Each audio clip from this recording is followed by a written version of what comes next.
Après avoir posé le problème en introduction, je vais maintenant proposer dans le développement 4 réponses successives. Alors la première, elle est un petit peu simpliste. Je vais donc passer assez rapidement dessus. Elle consiste à dire que pour savoir la différence entre nature et culture, eh bien, il suffit de regarder ce qui distingue un animal d'un être humain. Ce qui est proprement humain, ce sera culturel. Alors, on pourrait justifier cette idée en se basant sur une certaine définition de la nature. La nature, on a souvent tendance à penser qu'elle est ce qui n'a pas été créé ni transformé par l'homme. Ici, il faut bien comprendre que cette transformation de la nature par l'homme, c'est pas uniquement une transformation qui se fait par l'intermédiaire du travail et de la technique. C'est-à-dire que c'est pas uniquement l'extérieur de l'homme qui est transformé, c'est pas uniquement l'environnement de l'homme qui est transformé, comme dans le cas de l'agriculture par exemple. L'homme se transforme lui-même. Il se transforme lui-même notamment par l'éducation. Par l'éducation, donc, l'être humain entre dans un monde qui n'est pas un monde naturel. Il apprend un certain nombre de connaissances, mais aussi de rites, de coutumes, de manières de penser, de normes, de valeurs, qui ne sont pas innées, qui ne sont pas naturelles, mais qui ont été instituées par les êtres humains.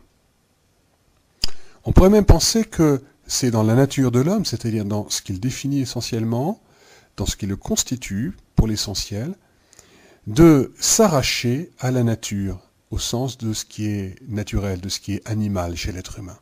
La nature de l'homme n'est pas naturelle, elle est contre la nature.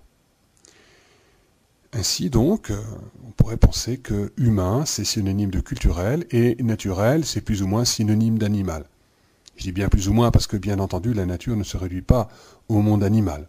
On peut trouver, par exemple, dans la nature, non seulement des végétaux, mais des minéraux, on peut trouver, en fait, la quasi-totalité de l'univers.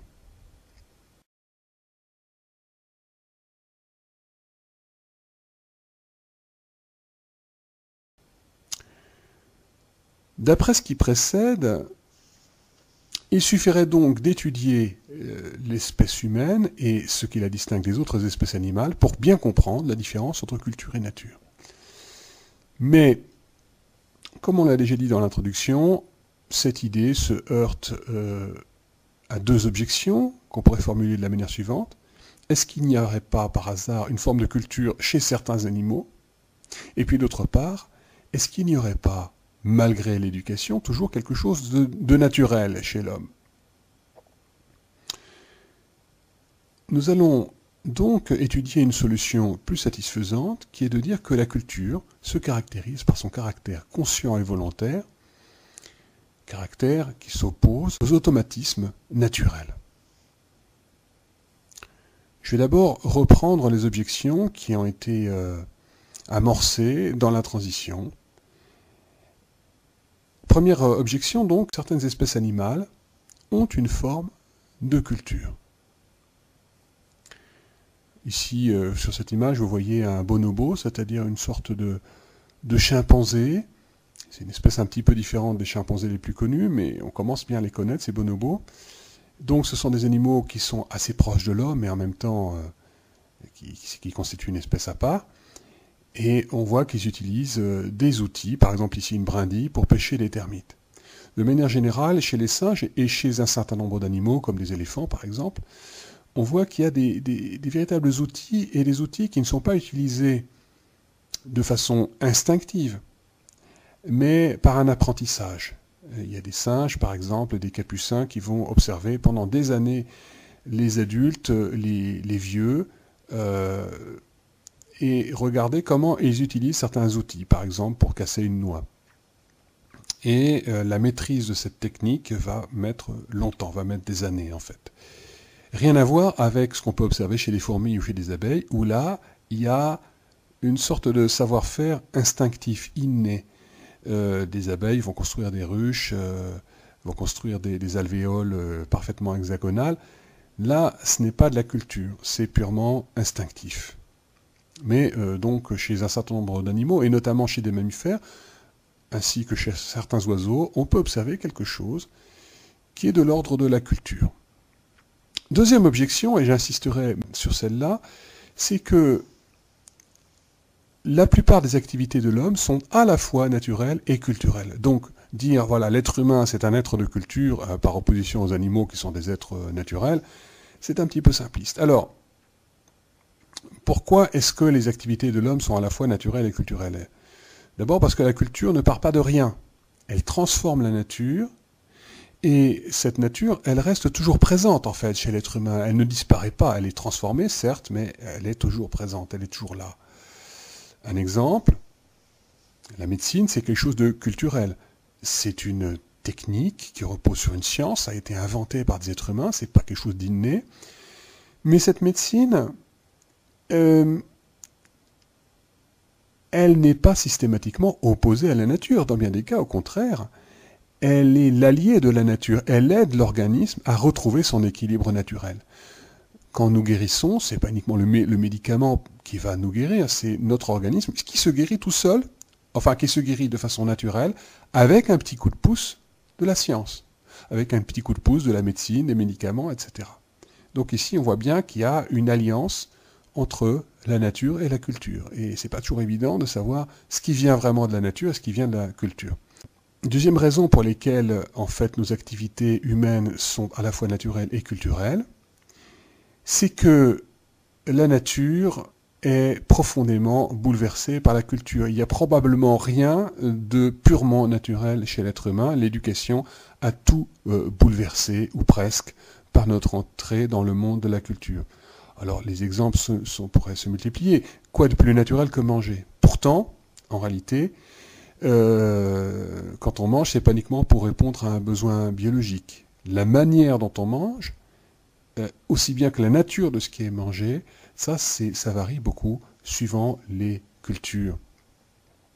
Ici, vous voyez un banquet aristocratique au XVe siècle.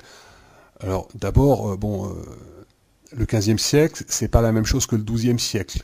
Les nobles ont déjà modifié leur manière de manger. Au XIIe siècle, par exemple, la fourchette est inconnue en Occident. Elle est connue à Byzance, qui est l'actuel Istanbul, mais les nobles, y compris les rois occidentaux, mangent avec un couteau, avec leurs mains. Il y a beaucoup moins de raffinement que par la suite. Et peu à peu, les nobles se sont raffinés et leurs banquets ont été de plus en plus raffinés. Alors ici, on voit par exemple que la viande, c'est pas le noble lui-même qui va la couper, il y a un serviteur qui va la couper, et puis bien sûr il y a des habits somptueux, des nappes bien blanches, enfin il y a tout un raffinement qu'on trouve beaucoup moins présent, par exemple dans ce repas au XVIe siècle, un repas de noces qui n'est pas dans un milieu aristocratique, mais probablement plutôt paysan. C'est pas des paysans pauvres, apparemment il y a quand même abondance de nourriture, mais on voit bien que c'est une ambiance beaucoup plus décontractée, beaucoup plus bon enfant, on n'est pas dans une ambiance aristocratique, donc c'est pas la même manière de manger. Ici, sur cette image, on peut voir des Chinois qui vont manger avec des baguettes, par exemple, et qui vont manger une multitude de petits plats. On va pas forcément trouver ça sur les tables occidentales. C'est pas les mêmes choses qui sont mangées, c'est pas la même manière de les manger. Encore une chose naturelle qui est profondément transformée par l'éducation, c'est la sexualité. Alors la sexualité, évidemment, c'est pas quelque chose de purement culturel. C'est en grande partie naturel, mais la sexualité, elle est profondément transformée par l'éducation et elle est encadrée notamment par des interdictions qui sont culturelles. Et pourquoi elles sont culturelles, comme on le sait plutôt? Eh bien parce qu'elles diffèrent d'une société à l'autre. Alors, j'ai pris tout à l'heure l'exemple de l'homosexualité, qui a souvent été considérée comme contre-nature. Alors l'homosexualité, notamment en Angleterre, a été profondément méprisée et même interdite par la loi. Le grand poète et écrivain Oscar Wilde, par exemple, qu'on voit ici avec son amant, a été mis en prison à la fin du XIXe siècle. Un autre grand personnage qui a été victime de ces préjugés homophobes, c'est Alan Turing, un grand savant qui a été un des pionniers de l'informatique. Il a imaginé avant tout le monde on pourrait dire, les principes fondamentaux qui permettent de fabriquer un ordinateur. Et puis, c'est aussi quelqu'un qui a joué un rôle très important lors de la Seconde Guerre mondiale pour casser, pour décrypter les codes allemands. Donc, il a joué un rôle très très important, et pourtant, il n'a pas été récompensé par cela, puisqu'il a été condamné pour homosexualité. Alors, on lui a donné le choix entre la prison ou bien prendre des, entre guillemets, médicaments pour une sorte de castration chimique pour réfréner chez lui ses pulsions sexuelles, qui étaient considérées comme anormales. Il a choisi la deuxième solution et son corps a été profondément transformé. Il est mort, vous le voyez si vous voyez ces dates, de manière assez précoce. Il s'est suicidé. On ne connaît pas les raisons exactes, mais il est très probable que cette affaire judiciaire qui l'a profondément perturbé a joué un rôle dans ce suicide, même si ce n'est peut-être pas la seule raison. Enfin, on le verra un petit peu plus tard, toutes les cultures n'ont pas la même manière de définir ce qui est féminin et ce qui est masculin. Il y a quelque chose de naturel dans les différences entre les hommes et les femmes, mais par exemple la manière de s'habiller des femmes peut varier beaucoup suivant les pays, elle a varié aussi suivant les époques. Là, on voit sur cette photo qui vient du film À bout de souffle de Jean-Luc Godard, 1960, l'actrice américaine Jean Seberg avec Jean-Paul Belmondo. Jean Seberg est habillée d'une façon un peu choquante et provocante pour l'époque. Aujourd'hui, ça ne choque plus, mais à l'époque, là, on la voit en pantalon, avec des cheveux courts. Elle a un côté un peu garçonne. Et pourtant, dans ce film, elle apparaît comme tout à fait féminine. Il y a quand même, on est dans une époque, là, au début des années 60, où les choses changent et où les femmes, du moins un certain nombre de femmes, veulent s'affranchir des stéréotypes et des manières traditionnelles de s'habiller, ce qui ne les empêche pas d'être féminines, mais simplement leur féminité ne se manifeste plus de la même manière qu'auparavant. Elle a changé d'apparence. Toutes ces objections à la première réponse que nous avions étudiée nous amènent à une deuxième thèse, une deuxième réponse, à savoir que la culture ne se définit pas par le fait qu'elle est spécifiquement humaine. On pourrait la définir plutôt comme le résultat d'une activité consciente et volontaire, par opposition à la nature, qui se caractérise plutôt par son caractère automatique. Revenons d'abord sur une définition qu'on a donnée de la nature. Tout à l'heure, on a dit que c'est ce qui n'a pas été transformé par l'homme. Bon, c'est critiquable pour deux choses. D'abord parce que il y a de la culture, sans doute, chez d'autres espèces animales. Et puis surtout parce que toutes les transformations ne sont pas culturelles. Certaines transformations sont naturelles. Exemple, là vous avez une termitière en Australie. Les termites, ces insectes sociaux, comme les fourmis et les abeilles, donc construisent des sortes de maisons. Et là, parfois, enfin, en tout cas dans cette photo, c'est parfois extrêmement imposant ce qu'elles fabriquent. Là, on voit des sortes de cheminées, je crois. Et ça a un impact sur l'environnement. Les termitières modifient l'environnement, modifient l'écosystème dans lequel les termites vivent. Mais c'est une transformation qui est parfaitement naturelle. Ça se fait à l'instinct, de façon automatique. Une culture, au contraire, eh bien, c'est le résultat d'une transformation qui n'est pas naturelle. Alors ça veut dire quoi? Ça veut dire que c'est une transformation qui vient d'une décision consciente.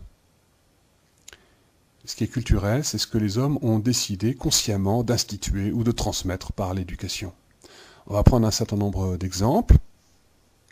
Quand on éduque un enfant, on lui impose des règles, non pas de façon instinctive, mais parce qu'on a l'intention consciente de le socialiser. De la même manière, la conscience, la volonté aussi interviennent quand on invente un nouvel outil. On ne fait pas d'instinct. Ici, on voit le grand Gaston Lagaffe qui est en train de jouer sur un instrument qu'il a lui-même inventé. Quand on réfléchit à une nouvelle loi, également, on ne fait pas d'instinct. Là, il y a vraiment pas d'automatisme, mais au contraire, de la conscience, de la volonté qui interviennent. C'est donc quelque chose de tout à fait culturel. Ici, on voit la ministre de la Justice, Christiane Taubira, à l'Assemblée nationale. De même, quand on crée une œuvre d'art, là, on voit un tableau très très célèbre du peintre surréaliste René Magritte. Ceci n'est pas une pipe. Il y a évidemment une réflexion là-dedans, parce que on pourrait se dire, mais si, c'est une pipe, mais en même temps, en fait, ce que dit ce message, c'est que vous avez devant vous non pas une pipe, mais la représentation d'une pipe. Et ce message est lui-même une partie de cette peinture, de cette représentation. C'est comme si l'image nous disait « Attention, je ne suis qu'une image ». Le titre, d'ailleurs, fait référence à cette idée que les images parfois nous trompent. Et d'où le titre, donc, la trahison des images. Clairement, quand René Magritte a peint cela, il ne l'a pas fait d'une façon purement instinctive, automatique. Il y a de la pensée, il y a une réflexion derrière tout ça. Les artistes sont aussi des penseurs. Ce ne sont pas des philosophes, ce ne sont pas des savants, mais ils pensent, et ils pensent d'une façon qui est en grande partie consciente. De la même manière, quand on suit un cours de philo comme celui-là, il ne faut pas se laisser aller, il faut rester concentré, ça nécessite un effort de volonté et de conscience, et je pense que vous en êtes parfaitement conscient justement des efforts intellectuels que cela vous coûte de suivre ce cours-là. Donc dans tous les cas, quand on a affaire à quelque chose de culturel, eh bien on ne se contente pas de suivre l'instinct, qui est un automatisme naturel, on fait appel donc à sa conscience, à sa réflexion et à sa volonté. Je vais maintenant récapituler cette deuxième partie et puis voir pourquoi elle n'est pas entièrement satisfaisante, ce qui nous permettra de faire la transition vers la troisième partie de ce cours. Donc on a vu qu'il y a une différence fondamentale entre nature et culture. Ce qui est naturel, c'est ce qui serait donc automatique, alors que ce qui est culturel, c'est ce qui serait le produit d'un acte réfléchi. Est-ce que cette thèse n'est pas un petit peu simpliste? Est-ce qu'il n'y aurait pas des automatismes culturels, des automatismes qui sont dus notamment à l'éducation? C'est ce qu'on va essayer de voir maintenant.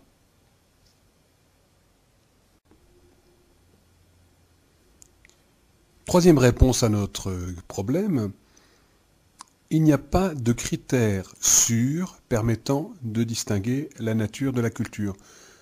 Autrement dit, on ne peut jamais être certain à 100% qu'on a réussi à trouver chez un être humain quelque chose qui serait naturel ou bien quelque chose qui serait culturel.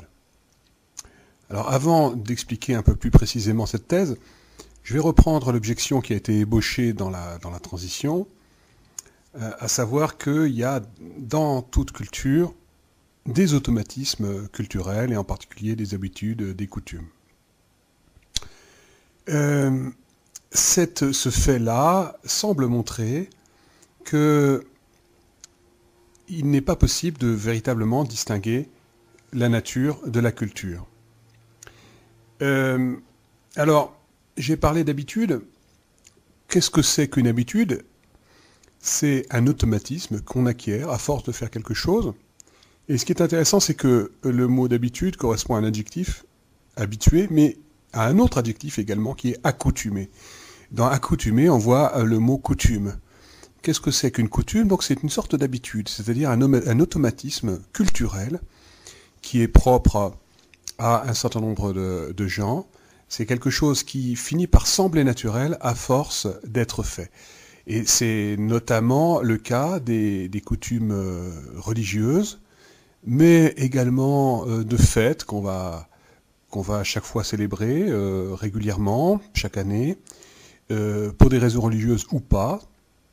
Ça peut être des règles de politesse également.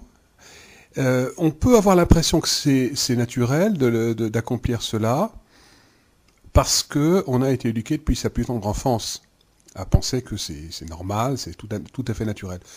Vous rendez service à quelqu'un, par exemple, et si vous avez été bien éduqué, vous faites ça sans difficulté, ça vous coûte pas grand-chose. Et si la personne vous remercie, vous direz peut-être « Oh, mais de rien, c'est tout naturel ». En réalité, ce n'est pas si naturel que cela. Voilà, donc l'habitude, cet automatisme acquis ressemble beaucoup à l'instinct, qui est un automatisme naturel, et voilà, donc on comprend donc pourquoi il n'est pas évident de distinguer la nature de la culture. Ce qui apparaît comme naturel, entre guillemets, en fait, ce sont souvent des habitudes qui sont acquises très tôt. D'où cette thèse, il n'y a pas de critères sûrs permettant de distinguer la nature de la culture. Alors attention, il faudrait prévenir un malentendu ici, ça ne veut pas dire qu'il n'y a pas réellement de différence entre nature et culture. Seulement, nous n'avons pas les moyens, lorsqu'une chose nous paraît naturelle, de savoir si elle l'est réellement. Nous pouvons nous laisser tromper par les apparences. On peut admettre la définition qui a été donnée dans le grand 2, à savoir que ce qui est naturel n'est pas quelque chose de conscient et de volontaire. On pourrait aussi penser que ce qui est culturel a été à un moment donné conscient et volontaire.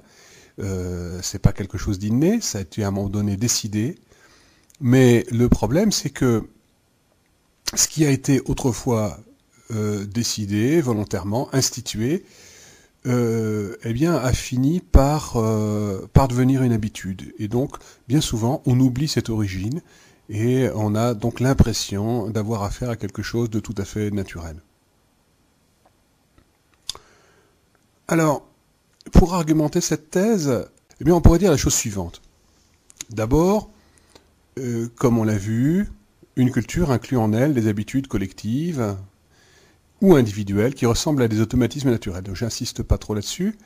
Mais le deuxième argument, on va le voir, est un petit peu différent. C'est que nous avons tendance à mépriser les groupes humains ayant une culture différente de la nôtre. Et en particulier, nous avons tendance à les juger moins cultivés, plus proches de la nature, voire sauvages, c'est-à-dire sans aucune culture. Nous avons tendance, autrement dit, à ne pas voir la culture des gens qui sont très éloignés de nous d'un point de vue culturel. Nous avons tendance à penser que ces gens-là sont en retard par rapport à nous, voire qui n'ont jamais quitté l'animalité. Alors, je vais donner quelques exemples qui sont assez frappants et importants de préjugés en l'occurrence méprisants, et qui impliquent une confusion entre nature et culture. Le premier exemple, c'est celui de l'ethnocentrisme. Alors, dans ethnocentrisme, on reconnaît ethnie, on va dire c'est un groupe de gens qui partagent une même culture, par exemple une même religion, une même langue, des mêmes coutumes. Et l'ethnocentrisme, ça consiste à accorder une place centrale et supérieure à sa communauté d'origine. Chaque ethnie, on va dire de manière générale, chaque société, a ses valeurs morales, religieuses, politiques, artistiques. Ce qui est jugé beau, par exemple, par une société, ça va être jugé laid par une autre. Ce qui va être jugé bien, ça va être jugé immoral par une autre société. Et chaque société, chaque ethnie a tendance à juger les autres cultures, les autres sociétés, en fonction de ses propres valeurs. Et on va avoir tendance à considérer que les cultures qui s'éloignent de celle à laquelle on appartient sont barbares, voire sauvages, sans culture. Sauvage, ça vient du latin silva, qui signifie la forêt. Les sauvages, c'est les hommes des bois, des hommes qui sont restés dans l'animalité. Cet ethnocentrisme est universel. Ça a été remarqué notamment par un ethnologue qui s'appelait Lévi-Strauss. Un ethnologue, c'est-à-dire quelqu'un qui étudie les différentes cultures humaines et qui essaie de les comparer, de voir leurs points communs, leurs différences, de manière à mieux comprendre ce que c'est que l'être humain en général. Alors Lévi-Strauss, dont on voit ici une photo, je pense qui a été prise quelques années avant sa mort, c'est quelqu'un qui a d'abord été professeur de philosophie, et puis qui s'est éloigné de sa discipline initiale, parce qu'il a eu la chance de pouvoir enseigner au Brésil, et de faire un voyage dans des tribus indiennes qu'il a rencontrées. Il a été subjugué par ces cultures très très différentes de la sienne, la culture française, occidentale, et il a décidé de s'intéresser à tous ces peuples qu'on considère ou qu'on considérait à l'époque comme primitifs, comme en retard, arriérés, tous ces peuples par exemple des Indiens d'Amérique, Amérique du Nord ou Amérique du Sud. Et il a été amené notamment à étudier l'ethnocentrisme. Alors cet ethnocentrisme, bien sûr, il se trouve chez les Européens, ou chez les descendants des Européens, au Brésil, en Amérique, au Canada, qui conduit donc à mépriser les peuples dits arriérés, les peuples dits sous-développés. Mais on le trouve aussi dans ces tribus d'Indiens, dans ces peuples dits primitifs. En fait, chaque peuple, chaque société a tendance à considérer que sa culture est supérieure à celle des autres. Ça, c'est une tendance qui est universelle. Et Lévi-Strauss remarque que cette tendance, elle est très très profonde, très profondément incrustée chez les êtres humains. Il est très très difficile de la combattre. Alors bien sûr, Lévi-Strauss l'admet, il y a des religions ou des philosophies qui contrebalancent l'ethnocentrisme, en affirmant que tous les hommes sont fondamentalement égaux, quelle que soit leur culture. Un exemple, il y a l'idée, qu'on va trouver dans plusieurs religions monothéistes, que tous les hommes sont égaux devant Dieu, que peu importe l'origine ethnique, peu importe la langue que l'on parle, ce qui est important, c'est d'accomplir les commandements de Dieu.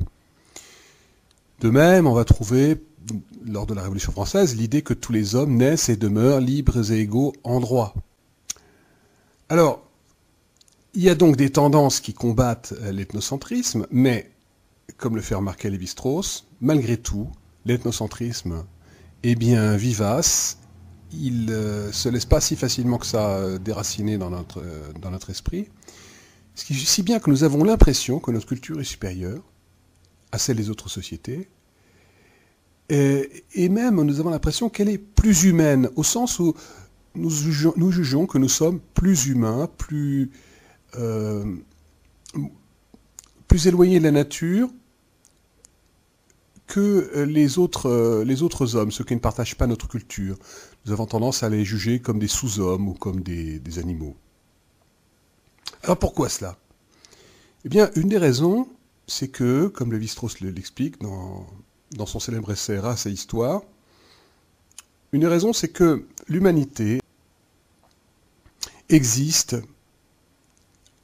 de façon concrète à travers des êtres humains particuliers, immergés dans des cultures particulières. L'être humain en général, l'homme avec un grand H, au fond, ça n'existe pas vraiment. Donc, on parle des droits de l'homme, on va dire tous les hommes ont droit aux mêmes droits, tous les hommes doivent être respectés de la même manière, mais concrètement, la manière dont on définit l'humanité, c'est toujours en relation avec la culture à laquelle on appartient. Si bien que quand des gens n'ont pas la même culture, on a tendance à les considérer comme un peu moins, voire comme beaucoup moins humains que soi-même. Donc c'est à travers des croyances, des traditions et des coutumes particulières que nous réalisons notre humanité, c'est-à-dire que nous devenons véritablement humains, que nous nous arrachons à l'animalité. Et ainsi, la culture à laquelle nous appartenons, eh bien, elle est un peu comme un élément vital, de la même manière que pour le poisson, l'eau est un élément vital, il ne peut pas vivre sans elle. Certes, la culture n'est pas naturelle, elle est acquise par l'éducation, elle varie suivant les temps et les lieux, mais elle nous semble naturelle, parce qu'elle imprègne profondément nos croyances, nos goûts, nos manières d'agir et de sentir. Elle est, comment dire, la culture du groupe auquel nous appartenons. Nous avons été plongés dedans quand nous étions petits, un peu comme Obélix qui est tombé dans la potion magique quand il était petit. On en est profondément imbibé.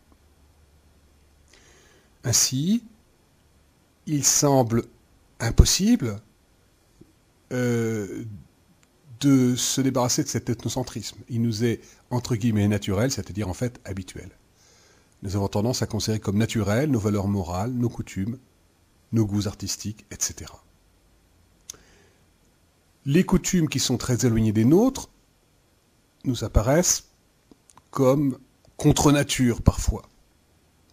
Un exemple bien frappant, c'est celui du cannibalisme. Là, vous voyez une gravure du XVIe siècle qui représente des Amérindiens qui mangent de la chair humaine.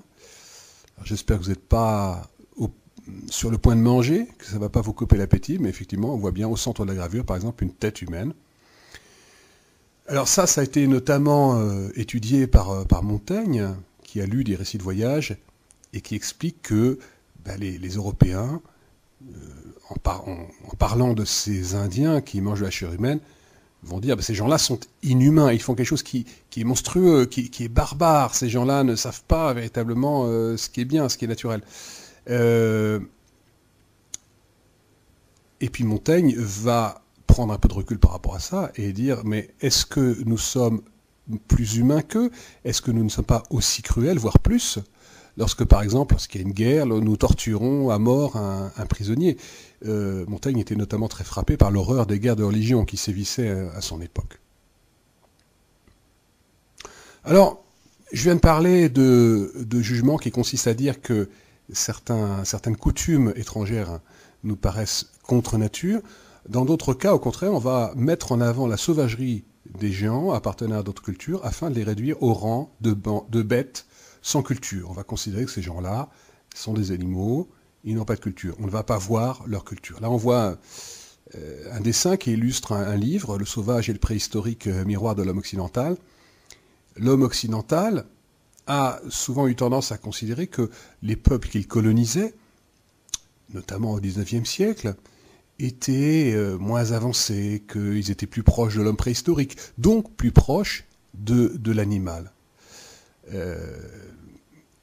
Et notamment, j'en ai parlé tout à l'heure, le fait que ces gens-là, parfois, se promenaient nus ou à moitié nus, pouvait choquer les Occidentaux, pouvait les amener à mépriser ces peuples. De même, ces peuples, parfois, souvent, n'avaient pas d'écriture, par exemple, ou n'avaient pas de grandes villes, etc. Donc ils n'avaient pas une organisation du tout semblable à celle des Européens, et du coup, les Européens ne voyaient pas que ces gens-là avaient aussi des traditions, des coutumes, des religions, des rites, et parfois une façon de penser très complexe, beaucoup plus complexe que ce que pensaient les Européens. Donc dans ce cas, ce n'est plus la nature qui est valorisée, on ne va pas dire ces gens-là sont contre nature, la nature ici, dans ce type de jugement, elle est plutôt dévalorisée au détriment de la culture. Mais même dans ce cas-là, on est toujours dans l'ethnocentrisme, on a tendance à penser que malgré tout, si notre culture est supérieure à celle des autres, c'est pour des raisons naturelles. D'où l'idée qu'il y aurait en quelque sorte une race supérieure. L'ethnocentrisme, on va le voir, a des liens avec le racisme. Ce n'est pas la même chose, dire qu'il y a des cultures supérieures à d'autres et que la culture à laquelle on appartient est supérieure, c'est pas forcément être un raciste, mais en fait, les deux choses, on va le voir, sont quand même très liées, ce qui fait qu'il est très difficile d'être ethnocentrique, sans en même temps être un peu ou beaucoup raciste. Donc, deuxième exemple, le racisme. Alors, c'est quoi le racisme? Je vais essayer de le définir. Il y a deux composants dans le racisme. Pour être raciste, il faut à la fois considérer que l'humanité se divise en plusieurs sous-espèces, il y a des groupes comme ça qui sont assez bien définis d'un point de vue biologique, et puis, d'autre part, c'est considérer qu'il y a une hiérarchie entre ces sous-espèces, que certains groupes sont supérieurs à d'autres. Alors, cette façon de penser, elle est doublement fausse. Doublement parce qu'elle admet à la fois qu'il y a une subdivision de l'humanité entre différentes espèces bien définies, ou sous-espèces plutôt, et puis elle est fausse également parce qu'elle établit une hiérarchie. Alors, d'abord, voyons la première raison pour laquelle je dis que ce racisme est faux. Première raison, donc, les scientifiques ont renoncé à classer l'humanité en catégories biologiques bien distinctes. C'est-à-dire qu'ils ont renoncé à parler de l'humanité en termes de races, en disant, voilà, il y a des races qui sont dans tel pays, puis telle autre race dans tel ou tel pays. Ils le faisaient autrefois. Beaucoup de biologistes décrivaient ainsi les êtres humains. Aujourd'hui, ils ne le font plus. Alors, c'est pas uniquement parce qu'on a vu à quels excès pouvait mener le racisme. Évidemment, on a l'exemple du régime nazi et la Seconde Guerre mondiale. On on voit bien que le racisme peut conduire à des crimes absolument atroces. Mais ce n'est pas la seule raison.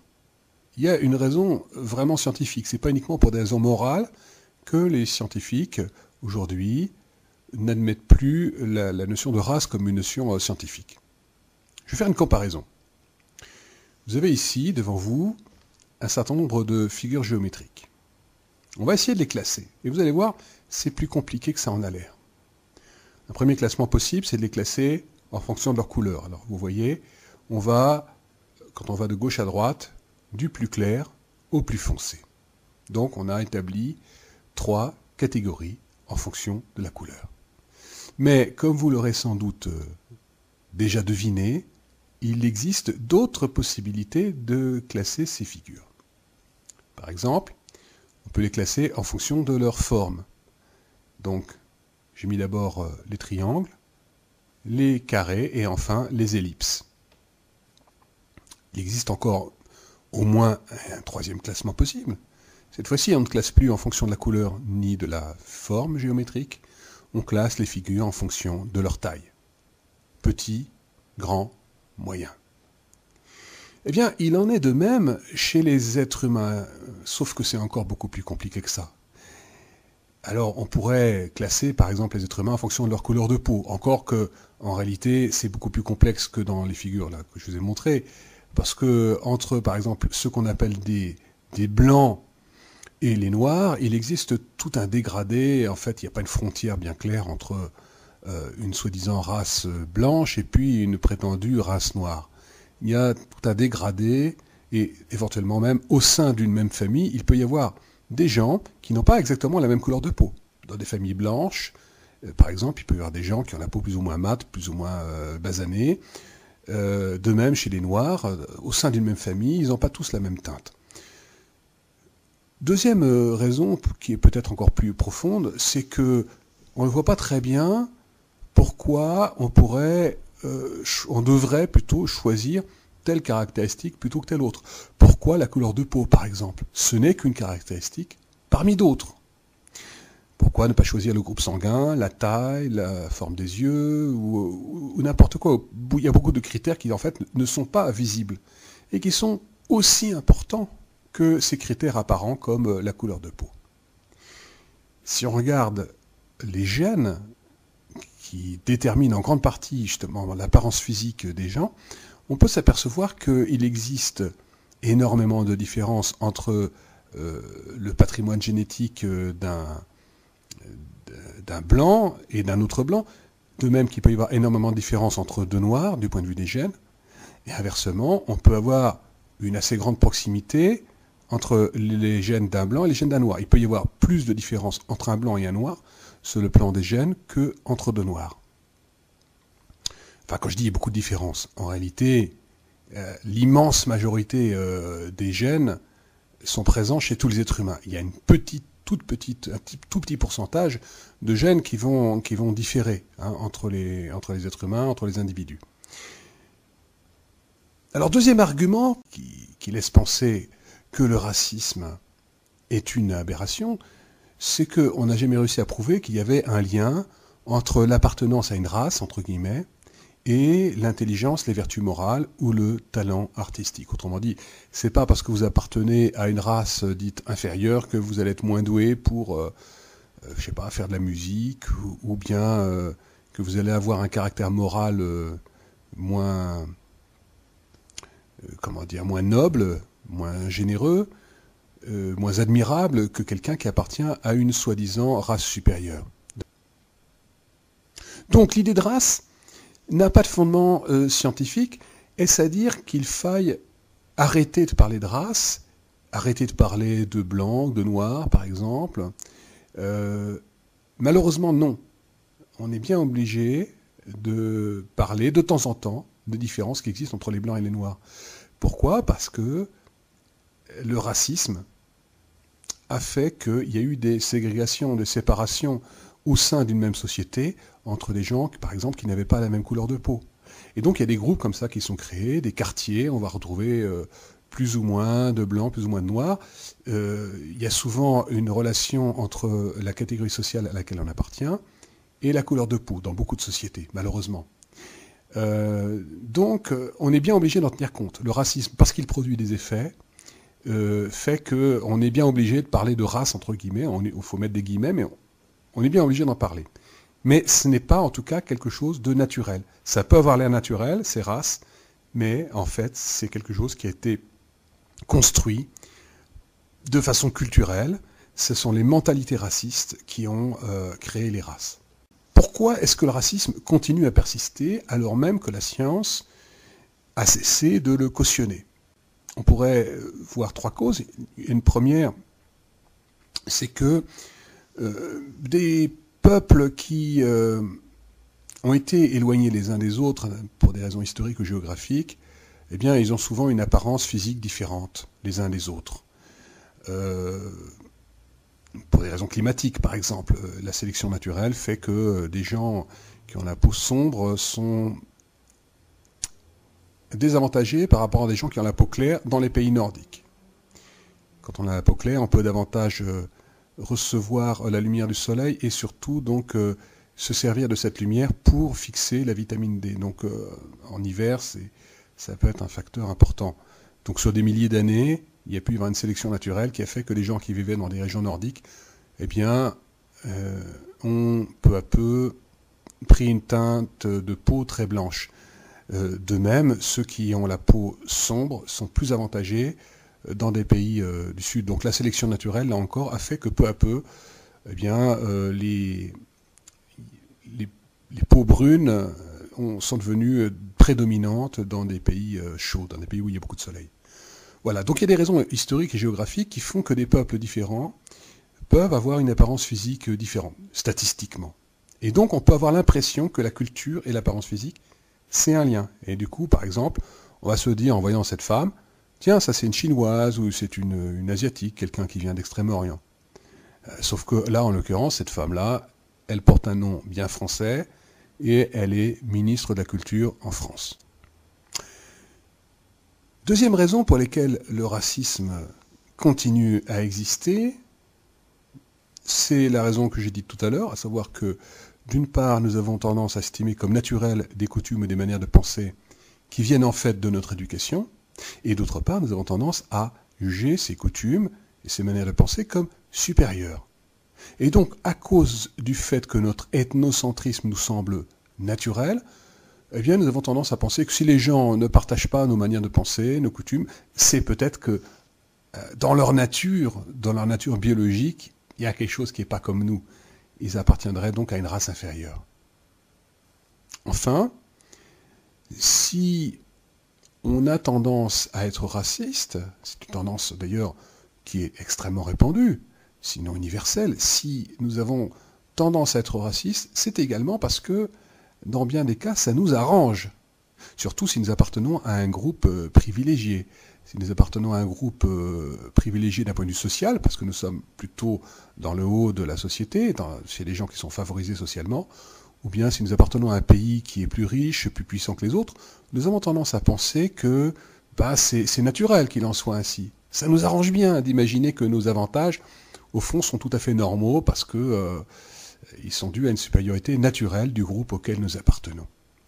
Donc, le racisme a été aussi un moyen de se donner bonne conscience et pour donner une soi-disant justification à des pratiques comme l'esclavage, la colonisation, mais aussi à des pratiques discriminatoires dans la société et des pratiques qui consistent à maintenir en place des inégalités entre les classes sociales.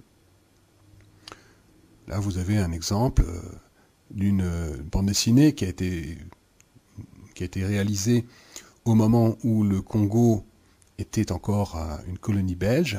Donc on voit Tintin sans aucune mauvaise conscience qui se fait porter par de jeunes noirs congolais. Il est parfaitement persuadé d'être dans son bon droit, sans doute parce qu'il pense qu'il appartient à une race supérieure.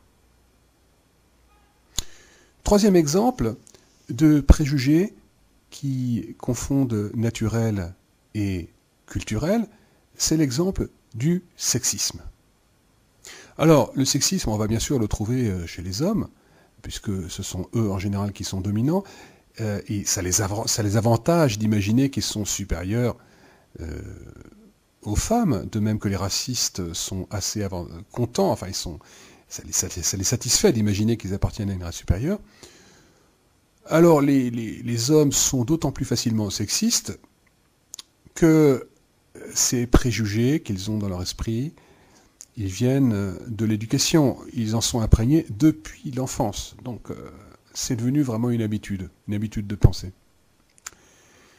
Mais, et là je vais peut-être vous étonner, les préjugés sexistes sont également présents chez les femmes. Alors, quand je dis préjugés sexistes, je ne pense pas tellement au fait que certaines femmes considèrent qu'elles sont supérieures aux hommes. Ça peut exister. Mais en fait, ce qui existe la plupart du temps, c'est plutôt une sorte d'intériorisation de la soumission, de la domination. C'est-à-dire que beaucoup de femmes considèrent que finalement, la domination qu'elles subissent est normale. Elles se rendent pas d'ailleurs toujours très clairement compte qu'elles sont dominées, parce qu'elles ont été éduquées, y compris par leur propre mère, dans l'idée qu'il fallait être patiente, douce, soumise, attentive, ce qui peut avoir de bons résultats parfois. On sait bien que les filles, par exemple en France, mais dans d'autres pays également, réussissent mieux à l'école, parce qu'elles sont plus disciplinées. Alors elles ont appris davantage à obéir que les garçons. Elles sont moins rebelles la plupart du temps. Et donc ça donne souvent de meilleurs résultats à l'école, au lycée, etc. Ça ne veut pas dire qu'après elles auront d'ailleurs de meilleures places dans la société, malheureusement. Mais ce genre d'habitude d'être docile, d'être patient, d'être douce, de ne pas se rebeller, peut aussi conduire, et conduit bien souvent, à une perpétuation de la domination. Alors tout ça, c'est analysé notamment dans un livre de Pierre Bourdieu, dont je parlais tout à l'heure, un livre qui s'appelle La domination masculine, et qui, sauf erreur de ma part, se trouve dans votre CDI. Alors, comme je le disais, les habitudes de soumission sont acquises très tôt, de même que les habitudes de dominer sont acquises très tôt. Donc, du côté des garçons comme du côté des filles, eh bien, il y a un grand nombre de pratiques et de manières de penser qui semblent naturelles. Et ainsi, notamment, l'idée que les femmes seraient moins intelligentes, plus proches de la nature, plus émotives, moins rationnelles, est admise, et non seulement on admet cette idée, mais on admet que cette infériorité serait une infériorité naturelle. Là, vous avez un exemple de préjugé sexiste. Là, vous avez donc une ceinture de sécurité pour les femmes, qui est en fait un bâillon. Sous-entendu, les femmes parlent trop, et puis ce qu'elles disent, c'est pas intéressant, elles sont pas très intelligentes, elles nous saoulent. Et on voit l'homme qui a un petit sourire. Alors, c'est censé être humoristique, mais je suis pas sûr que ça fasse rire tout le monde, ce genre de vignette. En fait, il s'agit d'un dessin sexiste, et qui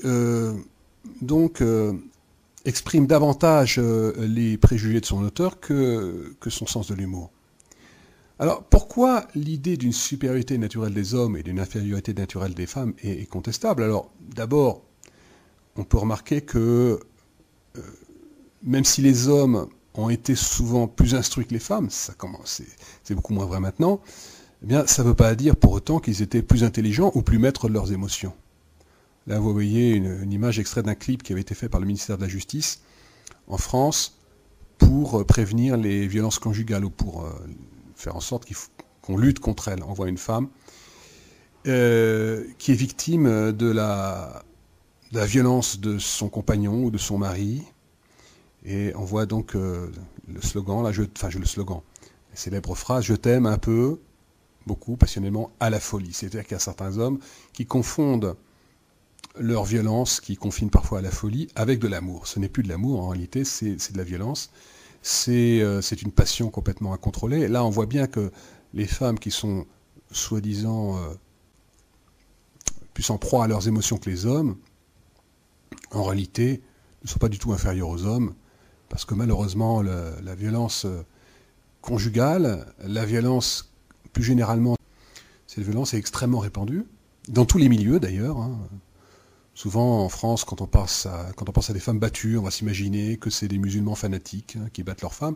Malheureusement, peu importe la religion ou l'absence de religion, peu importe également le milieu social, en fait, il y a énormément d'hommes qui sont violents vis-à-vis des femmes, et en particulier vis-à-vis de leurs propres femmes.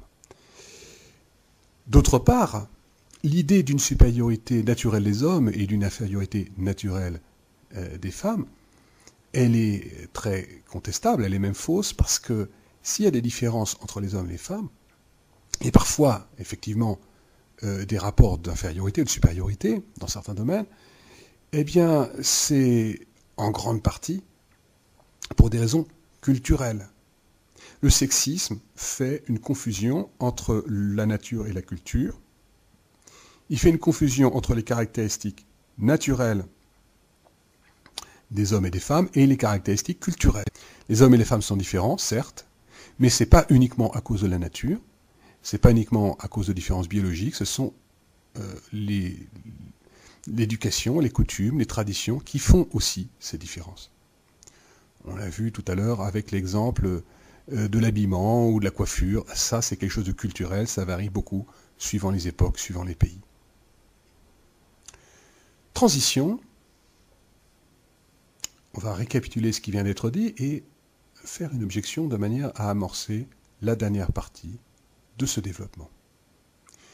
D'après ce qui précède, donc, il est impossible de trouver un critère qui permette de distinguer à coup sûr ce qui est naturel de ce qui est culturel chez un être humain. Encore une fois, ça ne veut pas dire qu'il n'y ait pas de différence entre la nature et la culture, simplement ces différences, nous ne pouvons jamais être sûrs, d'après ce qui précède, de les percevoir correctement, parce que nous sommes aveuglés par à la fois des automatismes culturels, nous avons des habitudes et nous avons l'impression que c'est naturel, nous sommes aveuglés également par des préjugés méprisants. Maintenant, on pourrait faire une objection à cette idée qui a été développée dans la partie précédente, à savoir qu'il est peut-être possible de se débarrasser de ces préjugés, au moins dans une certaine mesure. Et c'est ce qu'on va voir maintenant. Donc, dernière thèse que je vais maintenant soutenir, qui sera la dernière de ce développement, et la solution au moins provisoire à notre problème.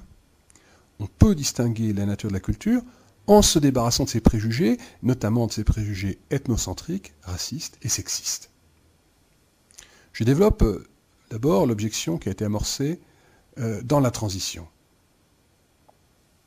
On a vu donc que l'ethnocentrisme, le sexisme et le racisme font qu'on a tendance à confondre la nature et la culture.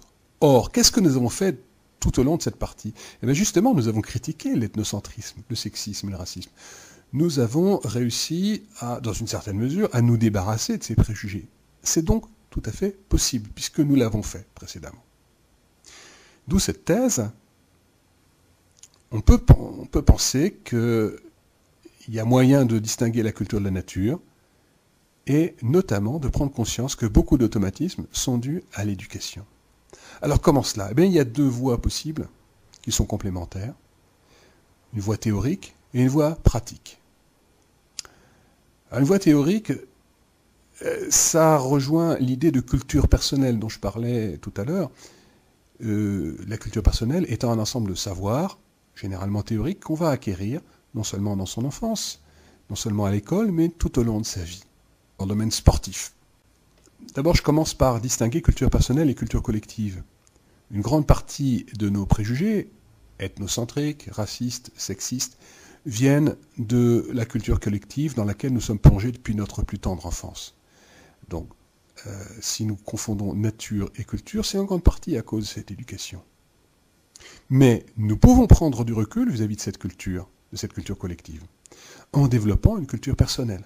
Donc on va acquérir par là même un savoir théorique. Alors, je donne quelques exemples. On peut lire des livres d'ethnologie, comme ceux écrits par Lévi-Strauss, et donc nous pouvons ainsi apprendre à critiquer notre propre ethnocentrisme. On peut lire des livres de sociologie et de biologie, et de ce fait, comprendre pourquoi les préjugés racistes et sexistes sont faux. On peut également, grâce à la philosophie, mettre en question tous ces préjugés. Enfin, une dernière discipline qui me paraît importante, c'est l'histoire, parce que l'histoire nous apprend que beaucoup de choses qui aujourd'hui nous semblent naturelles, en fait, n'ont pas toujours existé. Souvent, des élèves me disent les classes sociales, les inégalités sociales, ça a toujours existé. L'être humain, il est comme ça, il sera toujours comme ça. Eh bien, c'est pas tout à fait exact, parce que, en fait, les fameuses tribus d'Indiens dont je parlais tout à l'heure, certaines d'entre elles, au moins, étaient en fait assez égalitaires. J'ai parlé de 2 voies pour combattre les préjugés ethnocentriques, racistes et sexistes. Une deuxième voie possible, et qui est complémentaire de la première, c'est une voie pratique. Si la distinction entre nature et culture peut être faite, c'est aussi grâce à des luttes sociales. Pourquoi ? Parce que pour que justement les gens ouvrent leurs yeux sur la société telle qu'elle est, sur les êtres humains tels qu'ils sont, il faut que ceux qui sont victimes des préjugés ethnocentriques, racistes ou sexistes, à un moment donné, cessent d'être passifs et qu'ils unissent leurs forces pour justement lutter contre cela, pour qu'ils prennent conscience et qu'ils fassent prendre conscience aux autres qu'ils ont une valeur bien plus grande que celle qu'on leur a attribuée. Donc les groupes humains qui sont méprisés pour leur culture inférieure, soi-disant inférieure, ou pour leur couleur de peau, eh bien, certains d'entre eux ont montré leur valeur en combattant courageusement pour leurs droits. Ça n'a pas fait disparaître complètement les préjugés qu'on pouvait avoir à leur égard, les préjugés méprisants qu'on pouvait avoir à leur égard, mais ces préjugés ont malgré tout perdu de leur force. Alors, quelques exemples. Sur cette photo, vous voyez une marche très connue sur Washington, une marche sur Washington pour la liberté et l'emploi. Nous sommes en août 1963. On reconnaît sur la photo, entre autres, Martin Luther King au centre. On voit également qu'il y a quelques blancs qui soutiennent le mouvement, mais enfin, c'est quand même surtout des noirs qui manifestent. Qui manifestent non seulement pour mettre fin au racisme dont ils sont victimes, aux lois qui font qu'ils ont moins de droits, mais également pour que dans la vie quotidienne, ils aient un libre accès à l'école publique, pour qu'ils aient du travail, qu'ils aient un emploi. Donc en fait, on voit bien ici que la lutte contre le racisme est aussi en même temps une lutte sociale et une lutte économique, parce que aux États-Unis, comme dans d'autres pays, les minorités raciales sont souvent les plus mal loties sur le plan économique. C'est souvent à elles qu'on va donner les emplois les moins bien payés, voire pas d'emploi du tout. Donc là, on voit qu'il y a eu une lutte, alors qui n'est pas terminée ou qui ne devrait pas être terminée, parce que malheureusement les Noirs aux États-Unis sont toujours très pauvres, du moins plus pauvres statistiquement que les Blancs, même si certains réussissent très bien. Mais enfin, malgré tout, ce grand mouvement des Noirs des années 60, de la fin des années 50 et du début des années 60, il a quand même abouti à quelques résultats, au moins sur le plan juridique. Tout n'est pas terminé, loin de là, mais enfin, il y a quand même eu des progrès qui ont été accomplis. De la même manière pour le sexisme. Il a fallu au départ que quelques femmes minoritaires, parfois soutenues par certains hommes, donc fassent preuve de courage et luttent contre les préjugés dont elles étaient victimes, pour que ces préjugés reculent dans une certaine mesure. Là, je prends l'exemple d'une des toutes premières féministes, Olympe de Gouges, qui était à la fois révolutionnaire, adversaire de l'esclavage, mais également féministe. Elle a écrit notamment un texte qui s'appelle Déclaration des droits de la femme et de la citoyenne, pour montrer que les femmes avaient été oubliées volontairement par les révolutionnaires, qui, quand ils parlaient des droits de l'homme, en fait, ils parlaient surtout des droits de l'homme de sexe masculin. Les femmes étaient des citoyennes de seconde zone. Bien entendu, le combat n'est pas terminé.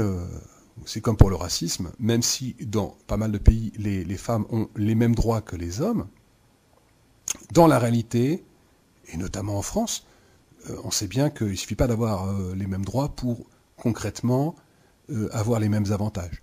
Donc il est clair qu'il y a encore aujourd'hui du travail à faire. Conclusion, nous nous étions demandé comment il est possible de distinguer ce qui est naturel de ce qui est culturel. Alors, la réponse, elle a surtout été donnée dans la dernière partie de ce cours, mais on peut déjà trouver un élément de réponse dans la deuxième partie. Nous avons vu que ce qui est culturel, c'est le fruit d'une activité consciente et volontaire. Mais il faut ajouter, et c'est ce que nous avons vu dans la troisième partie, que la culture comprend aussi un grand nombre d'automatismes acquis au cours de l'éducation. Ce qui était d'abord conscient a fini par devenir habituel, donc automatique. Alors comment faire pour distinguer les automatismes naturels et les automatismes culturels? Eh bien, nous avons vu dans la dernière partie de ce cours que même si c'est très difficile à cause des préjugés ethnocentriques, racistes et sexistes, ce n'est pas pour autant impossible. Nous pouvons développer notre culture personnelle et ainsi, partiellement, nous libérer des préjugés ethnocentriques, racistes, sexistes, et ainsi découvrir que ce qui nous paraissait naturel, entre guillemets, est en fait bien souvent culturel. Mais la culture personnelle n'est sans doute pas suffisante. Pour vraiment changer les mentalités, il faut aussi que ça bouge dans la société, que des gens agissent concrètement. Donc la lutte contre les préjugés doit être pratique, c'est-à-dire à la fois sociale et politique. C'est en combattant certaines habitudes culturelles que ceux qui en sont victimes prouvent qu'elles n'ont rien de naturel.